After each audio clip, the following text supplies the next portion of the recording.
So this discourse, for those who are here for the first time, this discourse is called the Anapanasati, which is the mindfulness of the breathing, mindfulness of the breath. And this discourse, Buddha explains different stages of a breathing meditation, up to the 16 stages. And this is 16 stages as a pair, so that means 32 stages. Okay, 32 stages of the breathing meditation. And within this discourse that we have been working on and spent previous sessions regularly, and now we are on the 8th. So that's the next page. He trains himself to breathe in calming mental processes and to breathe out calming mental processes. And here, last 2 weeks, I've been explaining about how to calm the mental processes. In particular, last week, I explained, and we also read another supporting discourse to understand that how to calm this mental formation.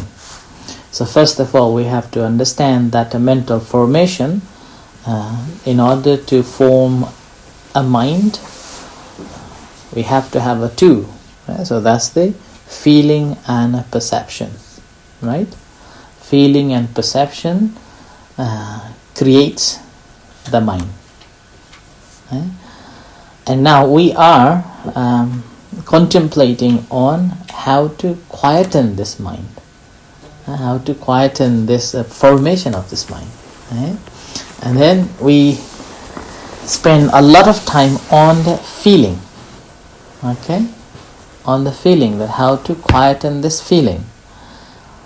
But we haven't much discussed on the perception, or the sanya, which is the second part of it.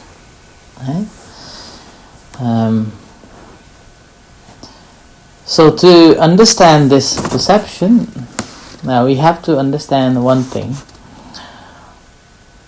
Whatever we feel, we perceive it. The moment our awareness on that feeling, so we perceive it as this feeling I am having. So that a perception is there. And then whatever we perceive, what we normally do, we think about it. Whatever we perceive, we think about it. And whatever we think, we contemplate on it.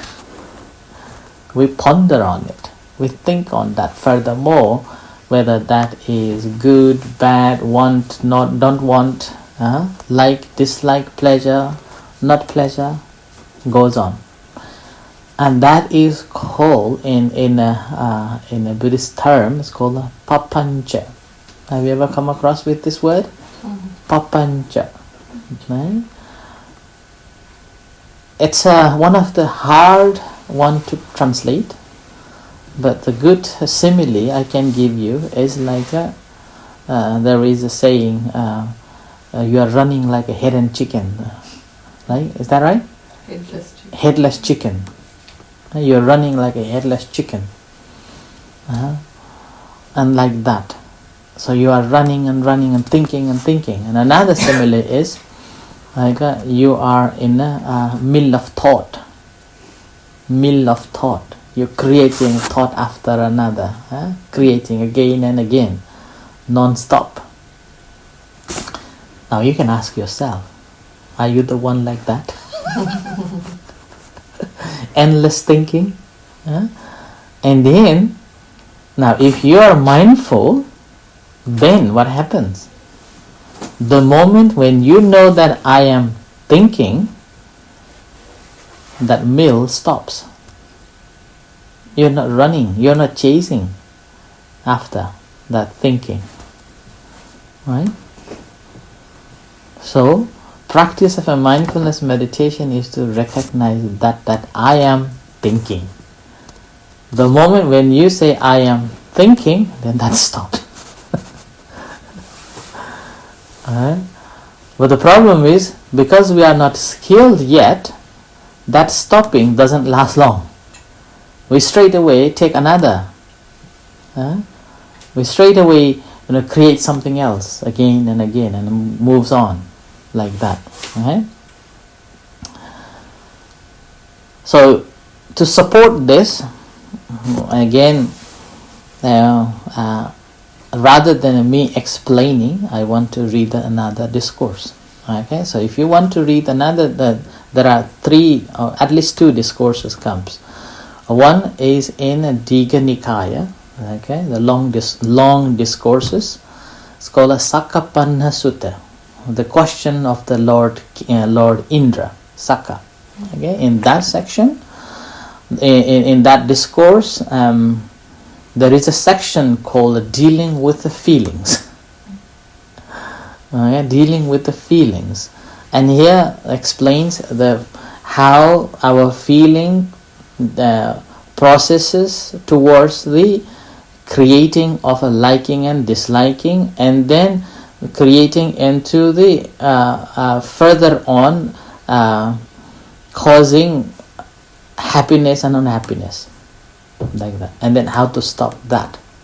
So that's the question asked by the Lord Indra, king of the gods. Okay? And then the Buddha explained on that. So that's the Digha Nikaya, Sakkapanha, I think is a 21. The another one that I want to read is from the Middle Length Discourse. And I just checked it and before this. It's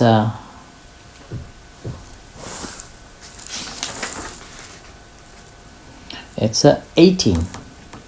Right? It's called Madupindika Sutta. Have you ever heard Madupindika Sutta? So this translation is the discourse on a honey bowl. Okay? So Madupindika Sutta. The reason I picked up this sutta, because it explains how our thought process creates further on and how to stop. Okay? And in this honey bowl discourse, touches more on a perception, how this perception arises. Okay? And this discourse actually a combination of the Buddha and Kaccayana 201. Like last week I say the different discourse and explain different one.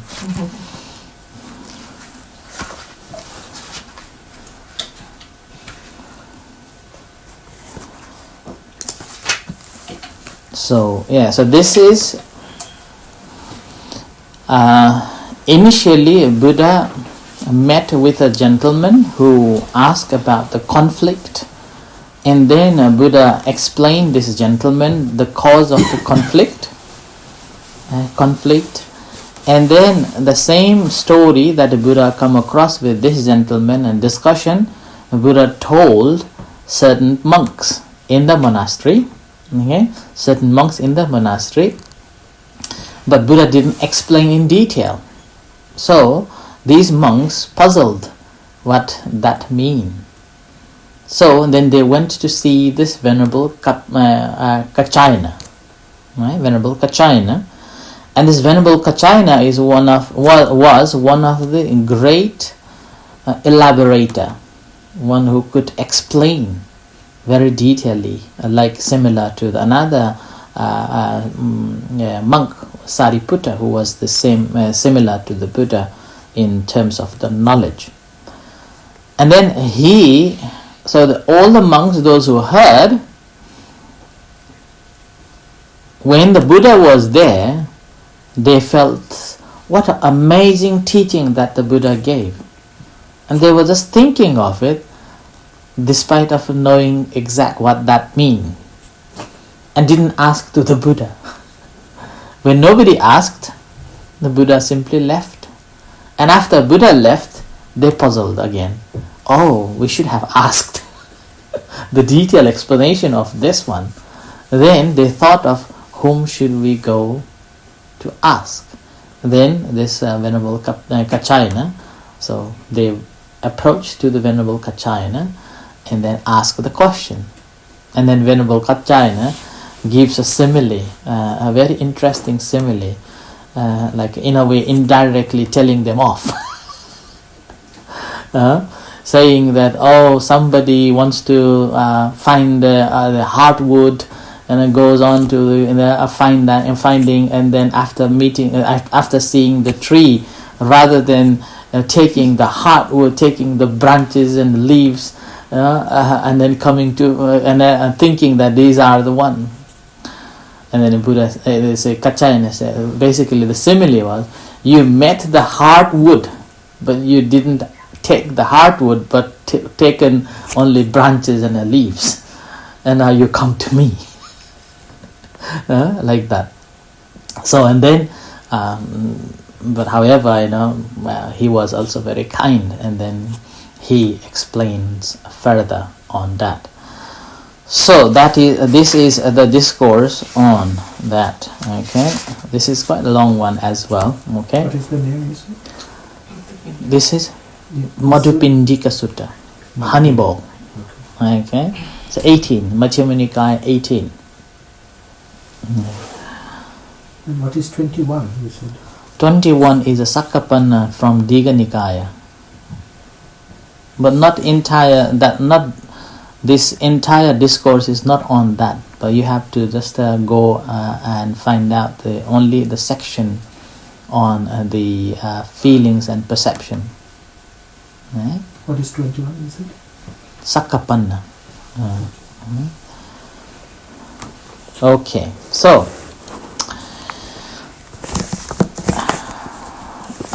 okay. Thus have I heard. On one occasion, the Blessed One was living in a Sakyan country in Kapilavastu in Nigrodha's park. So the Kapilavastu was his hometown, and he was visiting. And a Nigrodha park, a Nigrodha Ram, actually that was a monastery built by his relatives, and the remains are still there. You can go and visit that as well. Then when it was morning, the Blessed One dressed and taking his bowl and outer robe, went into Kapilavastu for alms.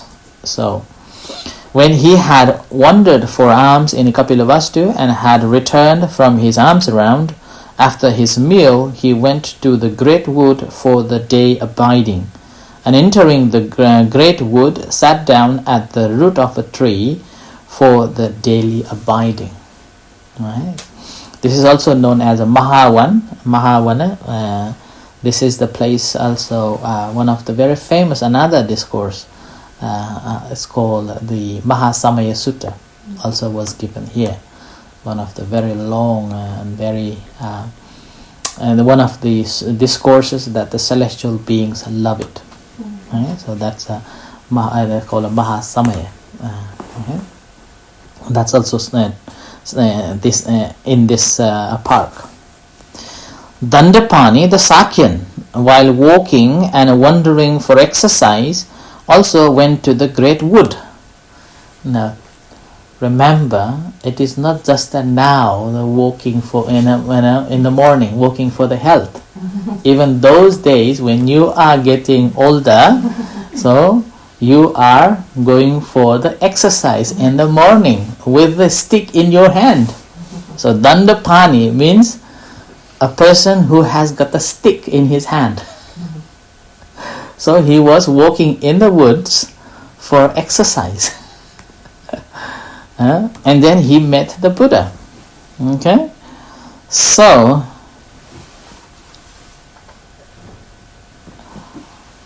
where are we? And also went to the great wood, and when he had entered the great wood, he went to the scholar Bilva sapling, where the Blessed One was and exchanged greetings with him. When this courteous and amiable talk was finished, he stood at one side, leaning on his stick, and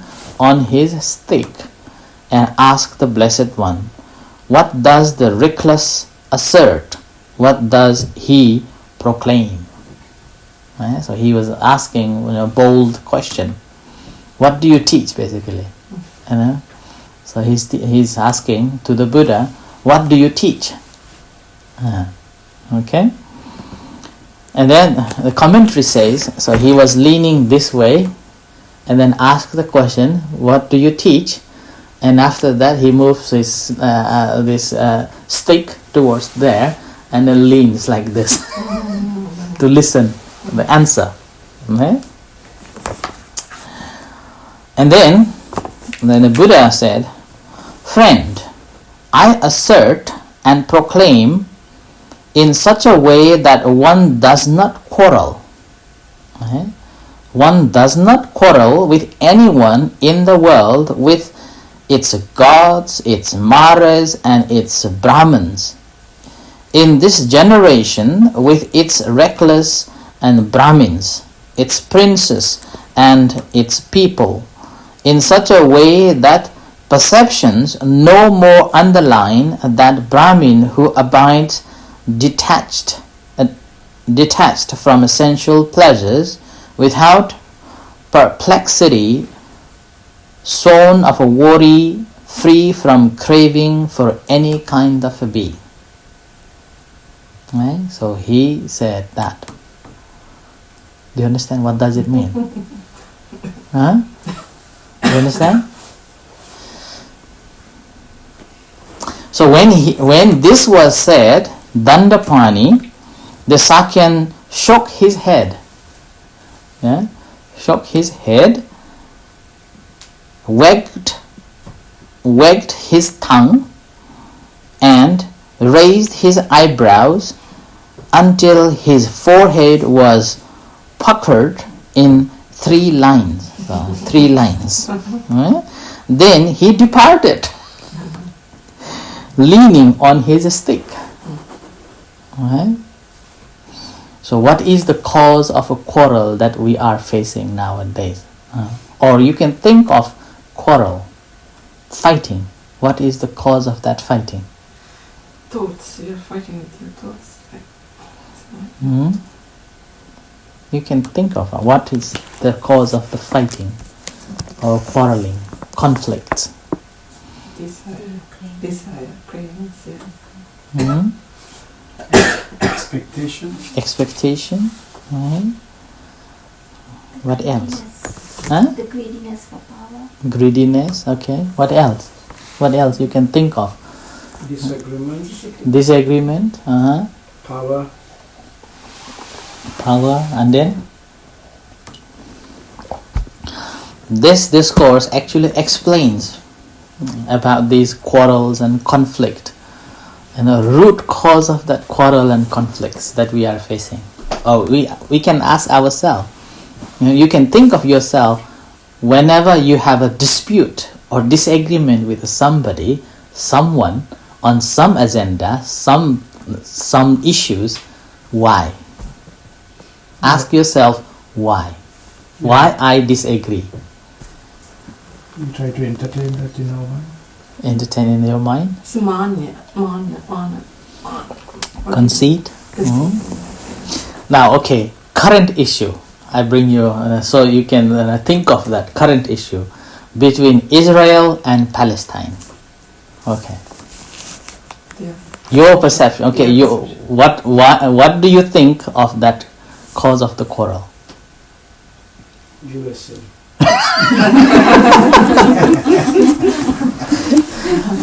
So why do you think the USA? Their perception, I think, they think that. Vinny, why do you think the USA? Because they want to know this Suez Canal was the problem, and they want to dig another canal. How do you know? That was the history. History. Okay? Because the US, at the beginning, the Suez Canal in the power of UK, France, Germany, and then later Egypt government, they deny. And what about this movement of a separation, Scotland and England? I believe, identity. Yeah, belief, identity. Yeah. What else? But also probably prejudice. Prejudice. Like, Mm-hmm. fear of stranger, like Okay. Nara? Not sure. Ego. Ego? Separation. Vinit? Cesar? Why do you think you have a conflict with somebody? You got a small piece. Yeah. Big piece. That's here. Now, let's say, think about Ukraine and Russia. if we treat everyone with equity and equality, Why should we treat equally? so the other person doesn't get mad. See, whatever you're saying, okay, whatever you're saying is like the results. You haven't gone to the root cause of it. Yeah. Root cause is America. There's a desire. Desire? Craving, power. Still, desire is still the outcome, not the root cause yet. Ignorance. How do you desire? What is the cause of the desire? Wrong thoughts. The mind. Mind. Thoughts. Right? Where this thought coming from? Mind. Mind. Remember, one mind to arise, what do we need? Three things. What do we need? Perception. The three things. One mind to arise, how many things do we need? Three things. Memory. Object. An awareness and object. Awareness and object. Who else? Memory. Memory. And then? Touch, splash. You have to. We have been talking about it. Perception. Mental formation. Yeah. How this mind arises. Yeah. Okay? And I have also said, in order to arise one mind, we have two things. Feelings and perceptions. Oh, okay. Right? Feelings and perceptions. Now, feeling arose because we hear the news of Israel and Hamas. Israel and Palestine's war. We hear news. Okay, it doesn't matter how you hear this news, whether you hear news or you read it. And based on the information that you have accumulated, right? Based on that, you're adding your feelings, your understanding, your experiences in it. And in whole, this is known as perception.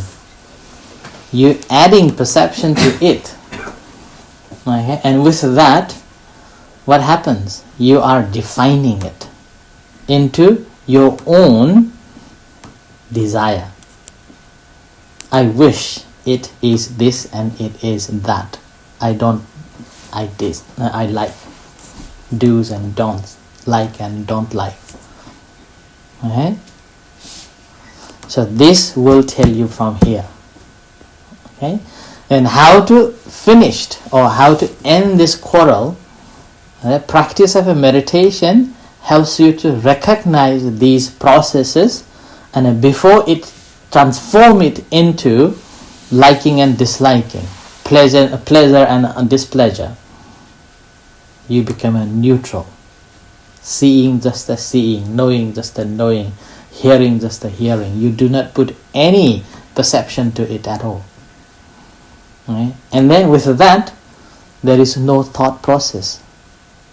Right? You are not defining this is good, this is bad. And that's how this the conflict ends. Okay? So let me go through this. Okay, so now first of all, you understand quarrel comes from our own perception to the certain things that we come across. And the certain things that are come across is basically, that is known as a feeling.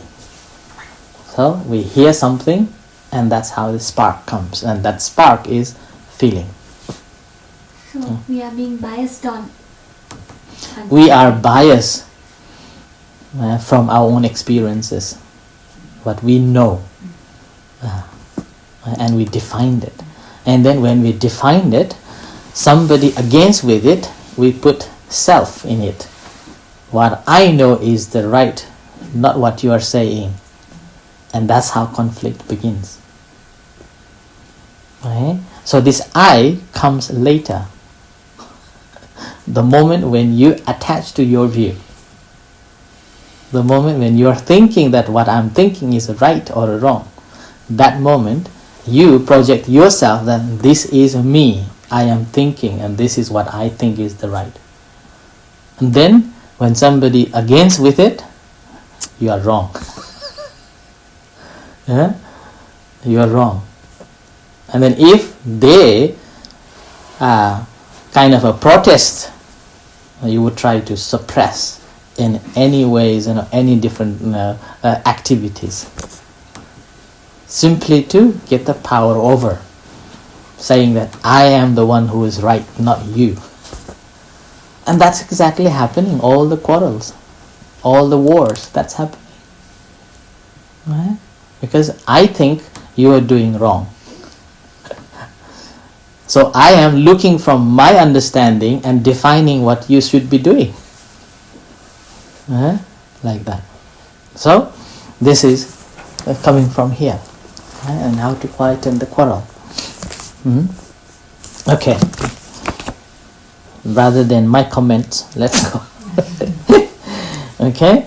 Then when it was evening, the Blessed One rose from meditation and went to the Nirodha's park, where he sat down on a seat made ready for him and told the bhikkhus what had taken place. Then a certain bhikkhus asked the Blessed One, "But Venerable Sir, how does the Blessed One assert and proclaim in such a way that he does not quarrel with anyone in the world, with its gods, its maras, its brahmas, in this generation with its recluses and brahmins, its princes and its people? And Venerable Sir, how is it that perception no more underline the Blessed One, the Brahmin who abides detached from essential pleasures, without perplexity, shorn of worry, free from craving for any kinds of a being?" Remember, it starts from perception. Right? When you have a perception, you have essential pleasures, and defining into liking and disliking. Okay?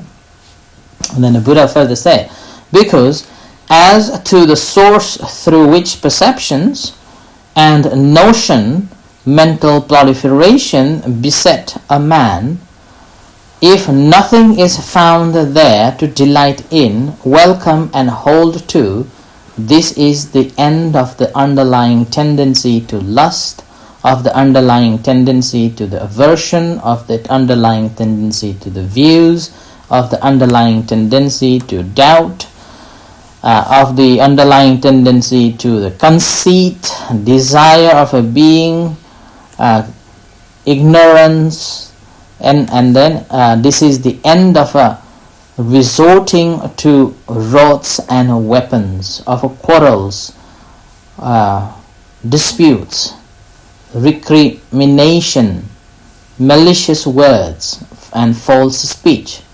Here, these evil, unwholesome states ceases without remainder. Okay? So this starts from simply saying that as to the source through which perceptions and a notion mental proliferation beset a man. What does it mean? So perception, his perception is ceased there. When there is no perception, you just settle there, and with that settling you are not proliferating further on. You are not exaggerating further on. And with that not exaggerating, what happens? Sanya, isn't it, Ajahn? Sanya and Sankhara. There is no sankhara. There is sanya arises and you stop there. You are not perception. When you have a perception, you are stopping there. You are not creating further on. When you are not creating further on, then all other things just settles, ends. Right? And the problem that we are having is we cannot stop there. We hear, we put our understanding, our perception, whatever we have understood about this, and then we defined it. And that defining basically based on this is what I know and this is what I am. Right? And that's how creates the So first. that is sankhara. That's a sankhara. Mental. How do you define sankhara? Sankhara is creating. So you are engaging, reacting to this perception. Mental, what's that word? Mental proliferation. Mental proliferation. Okay? That's Sankhara. Sankhara. Okay? So that. Okay? And then that is what the Blessed One said. Having said this, the Sublime One arose from his seat and went into his dwellings. Then soon after the Blessed One had gone, the bhikkhus considered, now, friends, the Blessed One has risen from his seat and gone into his dwellings after giving a summary in a brief without expounding the detailed meaning. Now, who will expound this in detail?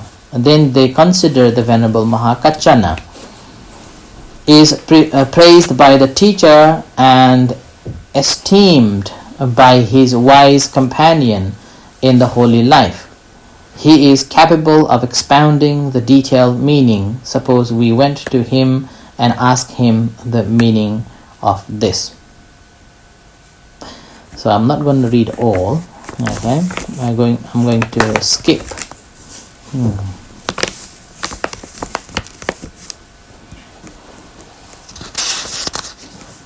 Okay. What have you said about a meaning for sankhara, bringing together and action? Sorry? Sankhara is the meaning for bringing together. Sankhara means no. Sankhara means bringing together, yes. And here you said mental proliferation. When you are bringing together few things and then you react on it, and that is called sankhara.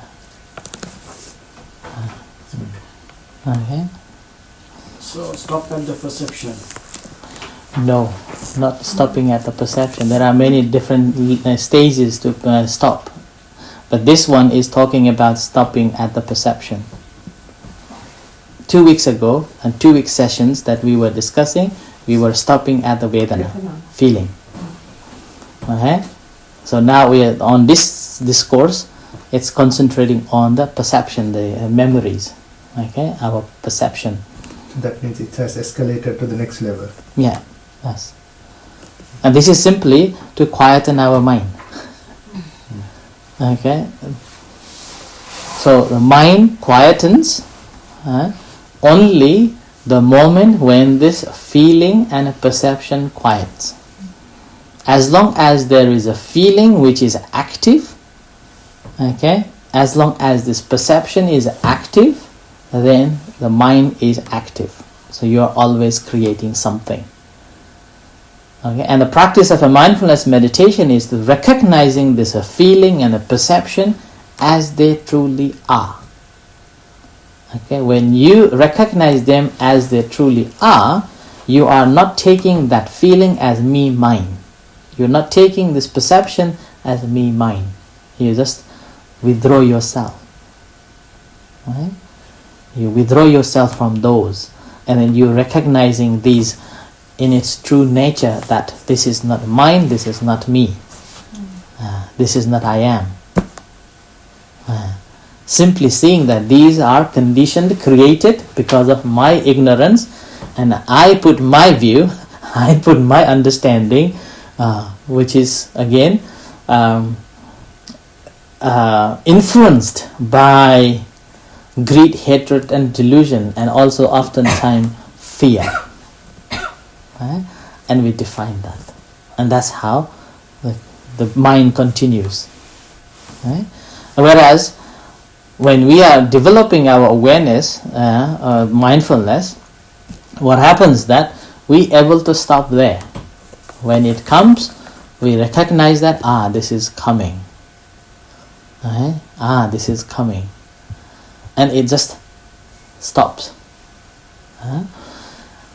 And further on, if we go with this one, next after this 8 will be another chapter starting. At this time, we are studying about vanishing or ending of the mental state. So basically, calming this mind. And in the practice, what happens that as you practice, as your mind becomes so aware, when this one, let's say, perception vanishes, this vanishing perception doesn't mean that it stops there, and there is another thing arises. So you have to see the arising of another mindset as well. Another mind arises. So you have to recognize this another mind arising. It's like suppose you are chanting, or let's say not chanting, you are singing a song. Right? You're singing a song. Now you sing one line. As soon as the one line coming to the end, right? Coming to the end, and you can remember the first word of the second line. Have you ever noticed that? Have you ever noticed as soon as the first line of the last word is about to end, okay? Back of the mind brings the first word of the second line. Have you ever noticed that one? When we forget the second. Sorry? When we forget it, only we realize it. But if you are practicing properly, okay? If you are practicing properly and your awareness is developing in a very state like this, then you recognize that as soon as this last word is about to end, mind, it's like a blurly, it picks up the first word of the second line. How is that happening? How is that happening? So that's why in the practice you have to at the moment we are noticing, or we are studying about the vanishing. So when it vanishes, the mind, and then later on we have to train to recognize it arising, because mind works so fast. As soon as one stops, another one will come in straight away. That's why it's like one straight line, right? One straight. If you write one straight line, it is made of millions of dots together. Okay, millions of dots coming together. And if you zoom it, then you see each dots. You can see it only when you zoom it. If you don't zoom it, you cannot see. You see only the straight line. Okay, and that exactly what's happening in our mindset. That if your mind is aware, your mind is sharp. Your awareness is so sharp. Then this mind, as soon as it vanishes, then you immediately see the another one, which is just lurking. Like Upada Titibanga, is that not? No. Yes. So there's arising, remaining, and a vanishing. Okay. So each moment when it vanishes, so Upada, the arising moment, already lurks in. The vaguely, it's like and appears. but you haven't fully recognized it. But as soon as the last word comes to the end, the first word of the second line becomes so clear. Similar way, when we are meditating, as soon as the perception or this perception ends, then straight away another mindset starts there, and you will be able to recognize that one. Ajahn, when someone is working with a computer, Yes. suppose with a database, Yes. so because there's no human and it's all computer and data, Yes. so there's no feeling and perception. That's what I am saying. Okay? The moment something comes to contact, right? What's happening? Contact is a feeling. Yeah? Something is coming together is a feeling. And then when you enter, what happens? It goes and find out whatever information it has. Okay? AI, right? Whatever information it has, and that's so close to it, then it brings in. It brings in to the light. But if that information is not saved in the computer, doesn't matter how hard you try, it won't give you the answer. Right? Exactly, that's happening here. So perception is like all the memory bank you have saved from whatever ways you have saved it. Past experiences, past knowledges that you have accumulated. So that is like you are putting the information into AI. Okay? And now you key, so 1, and then it will search. Once it's searched, you know it stops there. Finished. Okay? Finished. And then what is happening here, we are not finishing there. We want to more. We want more. And that's how we continue having interaction. Continue interacting. And with that, what's happening? We are not just trying to find out all the information that's saved, but also we are creating new information. Right? We are adding new information based on the feeling that we have now and information that we have collected, and you are creating new out of these two. Right? And that is called new creation, that you are creating, and that is continuous. Does this mean that if we become aware of perception, let's say the perception of ourselves, if we become aware, then our perception of ourselves changes towards being more the true self, or it won't change because it's already there. Okay. But your perception to that perception will change. Okay. Okay? You cannot change which is already exist. But your reaction or your perception to that existing information will change, and that actually stops. Okay? And here goes on actually saying the 5 senses are the main door to create the feelings, right? And when these 6 senses coming together with the 6 objects, that combination of these 2, and then awareness, our awareness comes in there, then that contact fulfills. With that fulfilling of the contact, since the perception comes. With the perception arising, then we think about it. And when we think about it, then we proliferate on it into liking and disliking based on what I want. Because I take that perception is me and mine. This is what I know is the real. And then we take the view that this is right. And based on that, so we take sides. And when we take a sides, obviously conflict and quarrels starts. Okay? So that is actually speaking on this discourse. So I'm not going to read. Now you can go back and read this one. Okay? So, because we already 55 now. Okay? So this is a summary is that. Okay? So there is a 6 senses coming to contact with the 6 sense objects. When the 6 sense object comes, at that moment our awareness, so we attend to it. So combination of these 3 arises the feeling. When this feeling arises, and then we put the perception onto that feeling. When we put the perception onto that feeling, and then we spend time on that. So that's why it says, whatever we feel, we perceive it.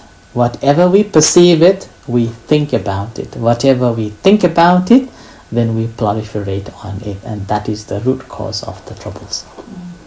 And the practice of a meditation is to recognize, doesn't matter where in this process, the moment when you know exactly this is happening, and that's ends happen there. It simply stops there. It simply stops there. Because you have fully understood that this is happening and this is not me and mine. I am not this. This is just the condition created, and ends there. Okay? So I stop here, and you can go back and read this course called Madupindika Sutta or Honey Bowl. Okay? Right. Any other question or anything you want to ask? If not, then let's practice loving kindness meditation to finish up.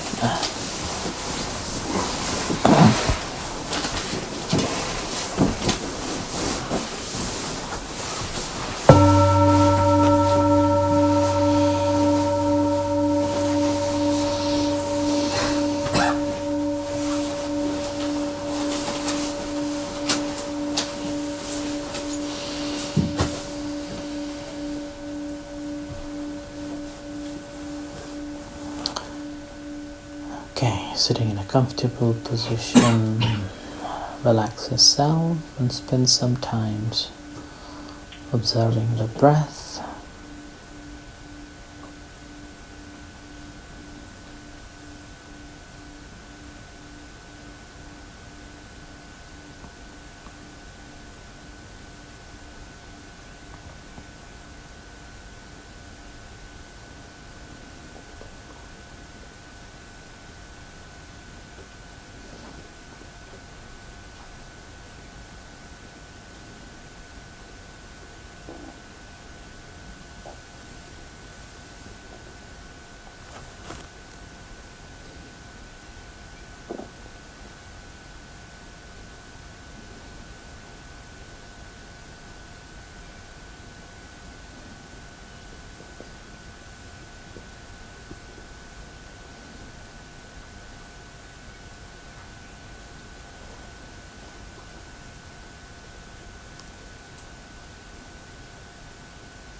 And spend some time reflecting on today's discourse.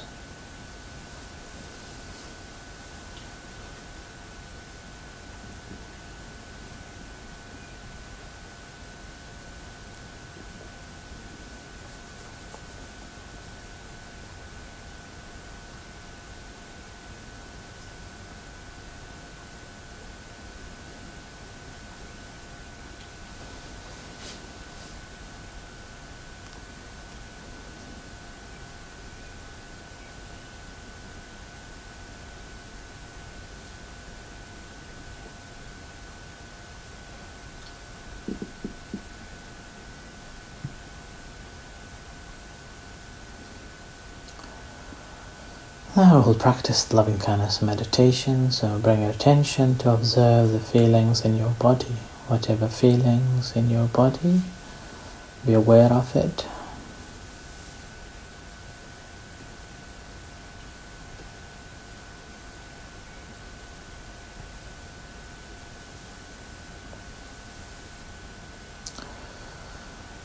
And bring that attention to your hands. So feel the sensations in your hand.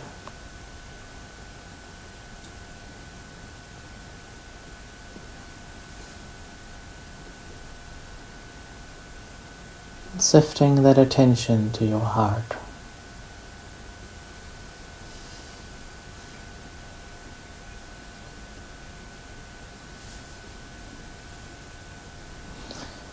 And feel the beating heart.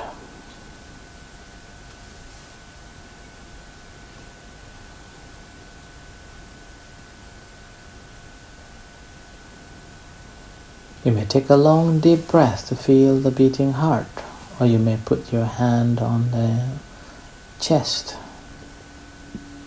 or smiling, physically smiling, to feel the connection with your heart. And as you feel the connection with your heart, generating loving kindness and compassion to yourself, allowing yourself to be happy, at peace and free from suffering. And mentally you may recite as you spread your loving thoughts to yourself. I am well, I am happy, I am at peace.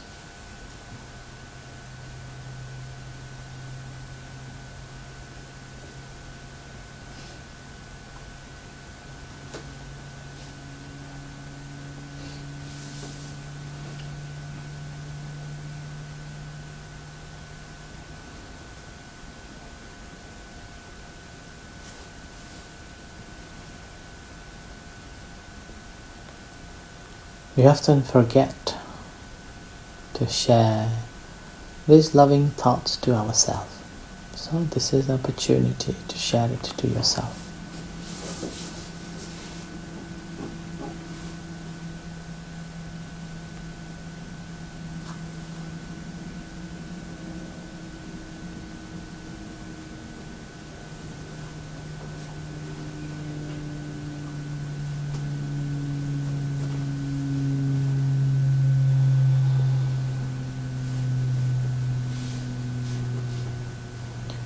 I am well, I am happy, I am at peace. May I be liberated, liberated.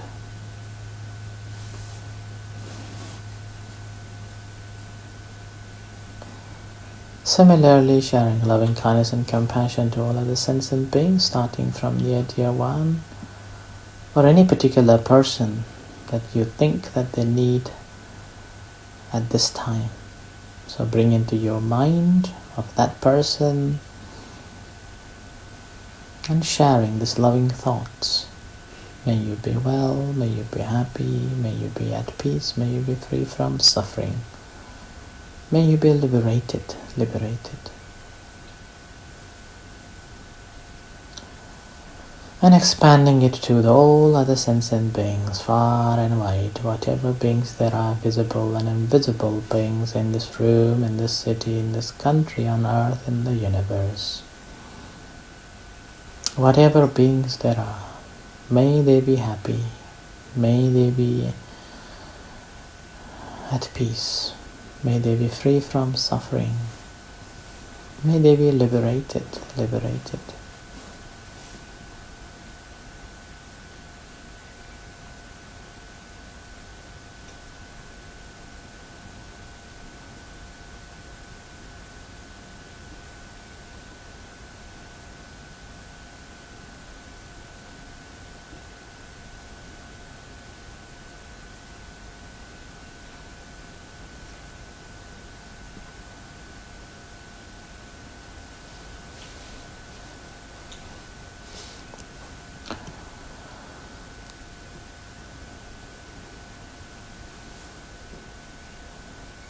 Bring your attention back to your hands. Feel the sensations in your hands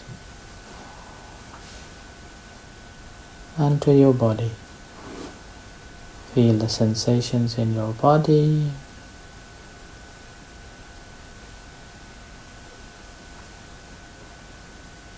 and to your eyes. Feel the tensions in your eyes.